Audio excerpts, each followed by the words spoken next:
from the creators of The Evil Within, we did not get Evil Within 3. That is fine with me, but now we've got Ghostwire Tokyo, a game that is, as the original director described, spooky. But how spooky is it? We're here to tell you that and more. My name is Daryl. And this is Dion, and this is Where We Stand.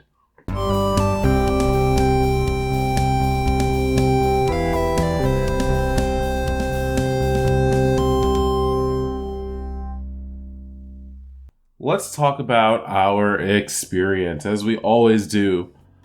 And for me, zero, zilch, nothing. I have nothing.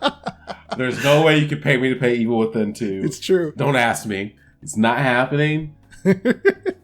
I don't know how I played this game, but I did.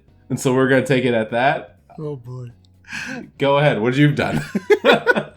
I'm on the polar opposite of Dion. I'm very familiar with Tango Gameworks and from their Evil Within games. I played the first one, then I played the second one, and both games were received in, you either loved it or you hated it. I loved them both. I actually like 2 more than 1, but I can understand why 1 is still held pretty closely to others because Shinji Mikami was more involved, I guess. But when I saw Ghostwire Tokyo and Ikumi's wholesome hype for the game on the stage of, I think it was E3 2019, I just told myself, yep, that's another one on the list. I'm bummed that's not Evil Within 3, but, you know, I'm down for it. So, you can guess who forced who to play this game. Technically, I didn't. I did. I forced you to play Resident Evil. I didn't force you with this one. I would have played this one either way. That's what I'm saying. Forced. Mm-hmm. So I thought the trailers looked really cool, so I wanted to play it either way. But I was terrified that it was going to be scary, and it wasn't scary. Nah. Did I like fighting in it? No. But let's get into the review. So welcome to Shibuya. Open world. I mean, I think any reviewer would be lying if they told you the open world did not look great, because it does. I mean, if you ever wanted to visit Tokyo, or well, Shibuya, of course, specifically, you did it if you play Ghostwire Tokyo. It is so good. I mean, except that it's dark and lonely. Yeah. It is a beautiful open world. It felt like it was handcrafted. I mean, how the apartment buildings look, how the regular buildings look. You go inside and you see like some of the houses. I was actually surprised with how many interiors they had in the game. Very good amount, especially if you did the side quests, which I didn't do many, but the ones that I did. Yeah. You did go inside structures. You did see kind of how those structures were set. I actually really enjoyed, which is probably surprising, looking through the areas to see, you know, as an American, what was Japanese housing like, even though I have seen videos of Japanese housing or watched anime or anything like that. You could see, you know, how their housing looks. But it was still interesting being in it in the game and seeing those cool designs. Even though it was after everyone's gone, it was still really cool to see the inside of places. I actually really liked the inside probably more just because it was interesting. I do think that you go ahead. I do think this game's strengths, expanding on that, definitely come from its more linear portions, but that's mostly because I see. With my experience from the Evil Within games and how trippy and weird they got and whatnot, clearly they wanted to do a bit of that in this game. So I think that made the interiors more interesting, you know, besides just how gorgeous they looked in general. But the open world in of itself, it was a lot of fun to explore. I know there's some criticism, you know, around, you know, the fact that it didn't really feel like it needed to be an open world. Probably would have been stronger as a linear game, and I can't refute that. I can see it. I can see that. But for me, that doesn't necessarily mean that the open world itself wasn't at least enjoyable to travel. A little misdirected, probably. But I can definitely say that just whizzing through the air, gliding, which is surprisingly fun. You get a generous amount of time when you're gliding. And stuff like that it was enjoyable. It was really enjoyable. And the whole, you know, spooky atmosphere of no one really being around, I'm not gonna lie, that wears off after like the first 3 hours, because once you realize just how open the world is and how, I'm gonna say, rarely in quotations you come across enemies, it's you feel alone for the right reasons because the narrative wants you to feel it. It's supposed to be a dead world, but I think it could have done with throwing enemies at you a bit more often. But that's just me. So I actually going to argue the opposite. I also heard that in some other reviews. I actually like the amount of enemies. Mm-hmm. I think too many random enemies gets annoying more than fun. And I know this is that's completely different than what we just talked about Final Fantasy. Go watch the video. I liked the fact that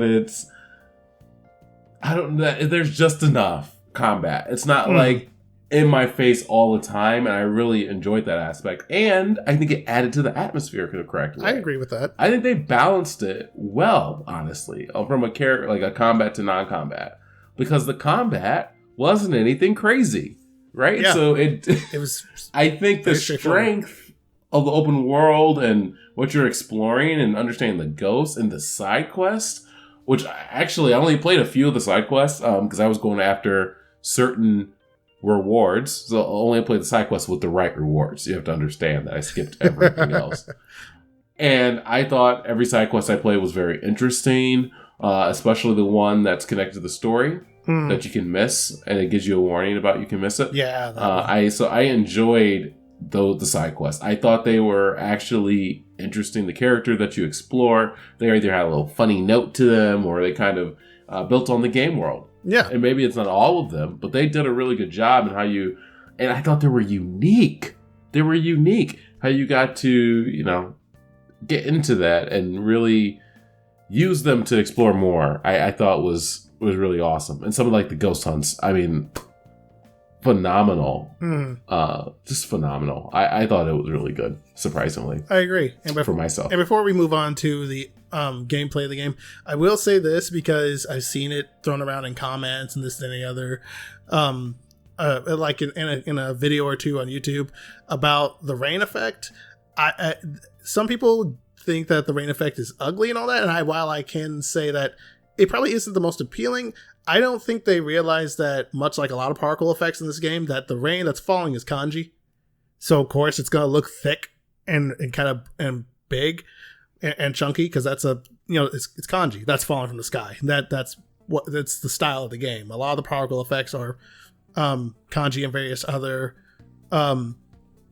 I don't remember what you call them in the Japanese alphabet, but whether or not that means it's good looking or bad looking, it's up to you. I just wanted to throw that one out there. Moving along, let's talk about the action horror FPS gameplay, because let's do the side quest first, since I already brought that up and I gave you my thoughts. Good point. I mean, I fully agree. The side quests are, at least for me, they were a lot of fun. They were a lot more involved in a lot of cases than I thought they would be, and they didn't overstay their welcome. Most of the time, a ghost presents a problem like, I don't know, I'm gonna bullcrap one. I died before I could get Kingdom Hearts 4. Oh no, let me get that game for you. You go into the store, and then the store says, I'm gonna trip balls around you. And then you have to throw talismans, in some cases to purify different areas or kill enough enemies or whatever, or sometimes actually be a detective and put together what went wrong. And then once you do, then you exorcise the demon or whatever, and then you leave, hand them Kingdom Hearts 4. They say, finally. And then they pass on. That's more or less the gist of it, minus Kingdom Hearts 4. Yeah, maybe I liked them so much because I didn't play that many of them. Yeah. And I pretty much that's probably why I liked them so much. Yeah, and I don't think, in my case, I played, at least from what I could see, I didn't see any others that popped up. I played all of them, and I never got bored with them. In fact, a lot of the time I kept going from one side quest to the other, to the other, to the other. Now that did slow me down in some cases and make me think a lot. It gave me that Fallout 4 feeling like I need to go save my son, but this guy needs my help, and this guy needs my help. And it's like, okay, well, the sense of urgency is not really there anymore. But at that point, I'm used to games disconnecting me from whatever I have to do by telling me that there are other things I need to do. I'm just used to that. Whether or not you agree with that, it's up to you. But I definitely enjoyed the side quests as a whole, and I think the only one the only kind I wasn't really a fan of was the one where I had to follow X person's trail, and that's mostly because it walks so doggone slow. Yes. I was fine with the others, but that one I'm just like, I get it, but could she run at the very least? Or could she just teleport and we just follow little ghosty images? That would have been fine. And I'm not even. I agree with that. I'm not even the kind of person to say this. Could she at least teleport into the distance? You give me a waypoint, and I just figure out my own way over there, or something like that. Even better. Yes. I sometimes I throw waypoints out the window, but in this case, I'll take it. I'm just saying. I agree with you. What I will say, one more thing about the side quest and open world exploration, actually, because you have the shrines, right? Yeah. Rewarding. I think that is one key thing. As you gain more power, doing the side quests were rewarding every time. I felt like I got something that was worthwhile for the time I spent.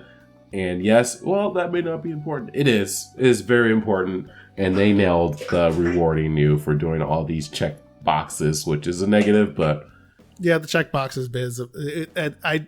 Some games thrive off of the Ubisoft design. This game, I don't think it needed it that much.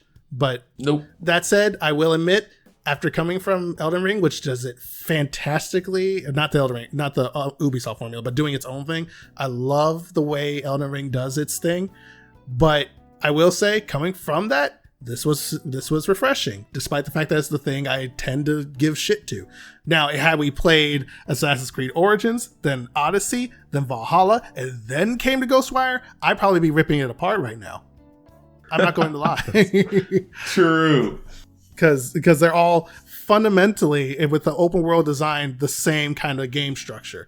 But because we spent like a month in Elden Ring where we weren't told shit, I don't mind absolutely this right now. And I love absolutely that, and I love that they didn't tell me shit. But it's like you eat one food too much and it's sickening. But if you eat a lot of one food, then take a break with a different food, then come back to the food that made you sick, it doesn't make you as sick. Mm-hmm. Need that moderation, my friend. Mm-hmm. Need that moderation. Well, let's hit some of the other things about gameplay. Let's talk about the combat. I mean, I played this game, Daryl. I played this game. And I pulled out a controller. Yes, you did. That was your mistake. I couldn't believe it. Not possible. I couldn't believe. I didn't think this was a first-person shooter. No one told me. I saw the gameplay, but I just did not expect it to play like it did for some reason. Yeah. This is a first-person shooter, everyone. It's a magic shooter, and that is no way to go about it. It's 100% that. And the combat, simplistic. Yeah, right. Very. It's definitely simplistic, and you got three different types of abilities for magic. Then you got a bow, the bow, and then you got stuns that are these talismans that I never used. Yeah, so, three different ways to attack, kill, and destroy these ghosts. I personally like the combat, and I know I'm crazy. No, I thought really the combat was fun too. Simple but fun. It didn't need to do anything more than that for me. If they would have done anything more, I think it would have been bad. Mm-hmm. I think they did just enough, and I thought how you have the ability tree to enhance your combat. Yeah. Once you figure out that there's more than one page. Yeah, I'm not gonna lie. That was very poorly designed. Pretty, but very poorly designed. Very poorly designed. If you don't press shift on your keyboard, you missed it. I accidentally clicked one of those tabs. That's how I got to it. That's how I saw more. I'm like, really? Yep. And I was already halfway. Yeah, it was bad. But every upgrade felt powerful. It felt good. And that's what I liked most. I felt like I was getting a lot out of it. And I could choose how I want to build my character. Even though I felt like you could unlock everything if you did the side quest. Sounds like you probably did. I enjoyed the combat. It only got challenging in a few spots. And I did not mind it.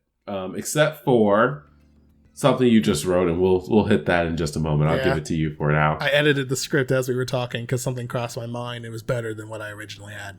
combat for me was, again, very straightforward, not difficult to follow. You could get the hang of it. It's once you, I would say that if you didn't find the game, or at least the enemies, scary or anything like that, you probably had a better time and whatnot. But if you did, it might have taken you a bit of time. But even then, with the variety of enemies that you get, you have to change what abilities you're using, how you use them. You have to think on your feet, essentially. There's a block button. I didn't make use of it. I didn't feel the need to block. I forgot about that. Yeah, because I remember Skillet mentioned it in his review, but I'm going to echo this part here. It's easier just to backstep. Just keep walking backwards. It's rare when you're snuck up on. I mean, because it's rare doesn't mean that it won't happen. You will get snuck up on. But most of the time, if you can keep everyone in your view and kind of just, stray from left to right, you're fine. But that kind of just, I mean, that could be said about your average shooter too. But it's still preferable for me than blocking. I will say that I have some enemies in this game that I'm like, you're my favorite. I like you. And others that I'm like, why won't you die? No matter how many times you shoot them, it's like they just refuse to die.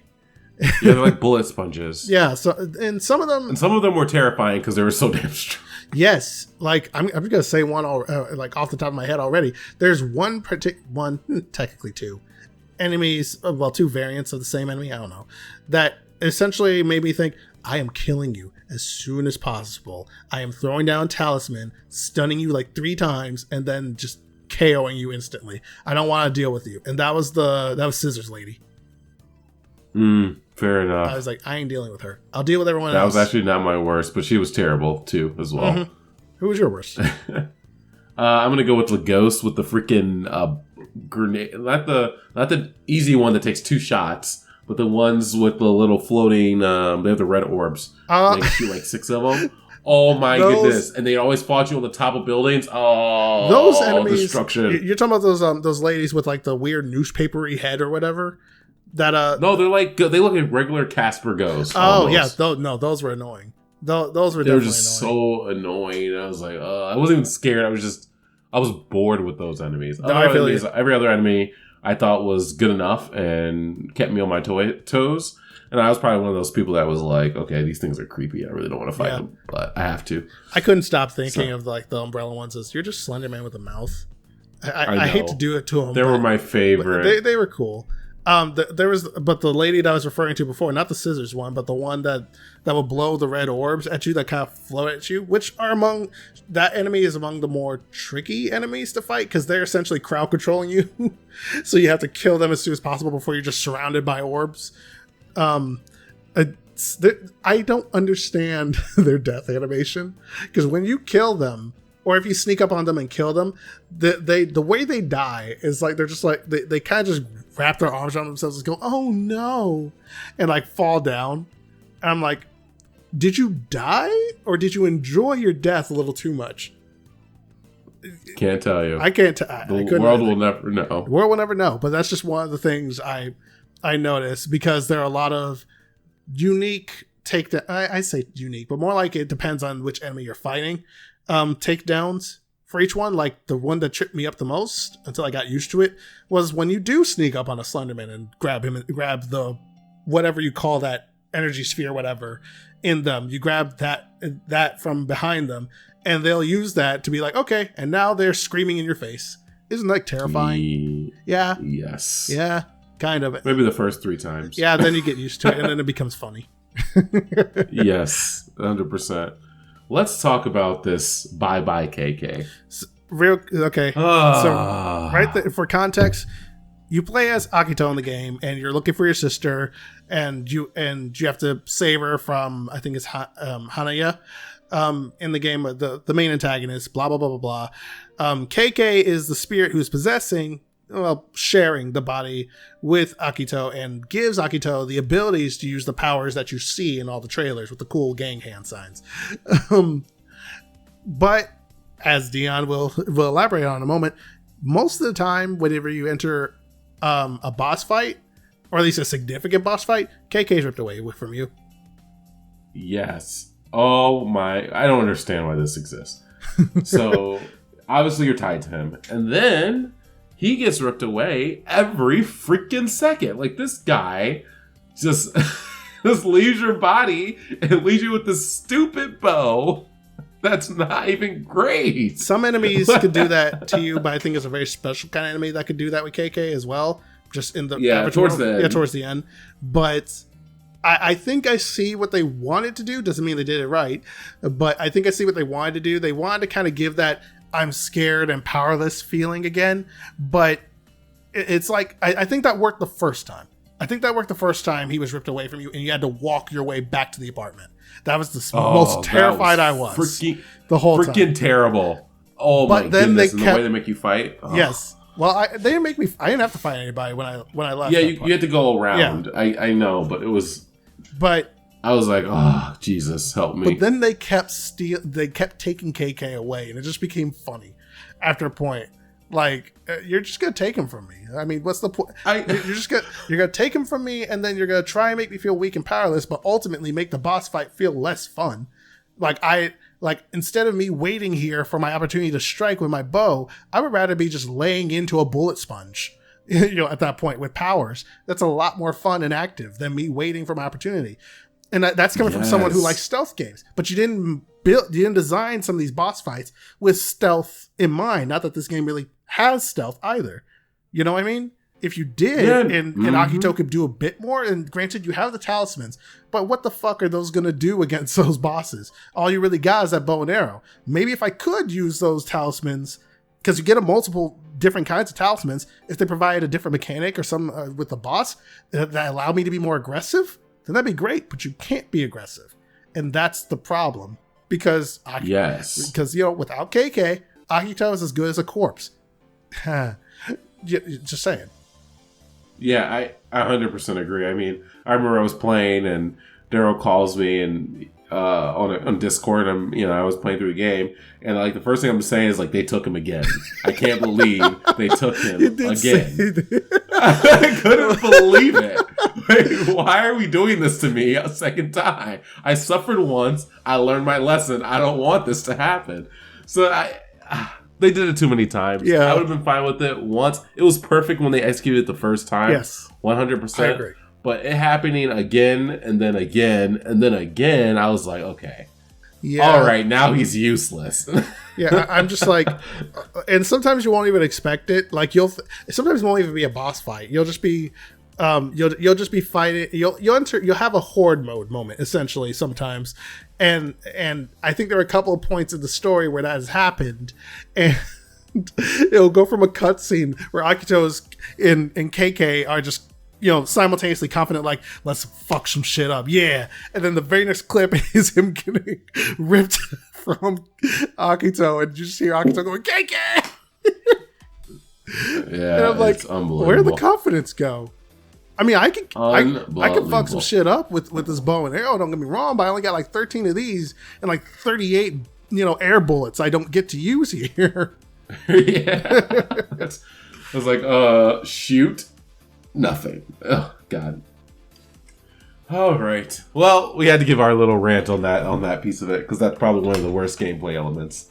But I think we're ready to give our final thoughts. Yep. If you want to go first. All right.